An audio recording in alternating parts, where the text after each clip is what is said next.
Hello everyone, this is a tutorial about audio mixer. The audio mixer is located at audio 1 and audio 2 tab. You can adjust the audio of each individual channel. For the master, is the PGM audio. Click this button to monitor the audio. You can adjust the volume by dragging the bar up and down.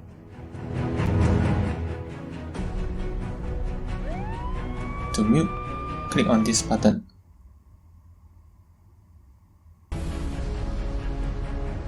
Right now, we are playing DDR1 channel to PGM. So when you adjust DDR1 channel volume, it will also affect PGM.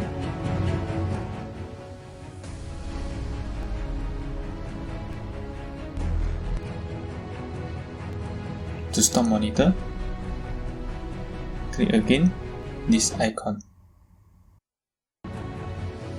That's it. Thanks for watching and hope you guys enjoy the video.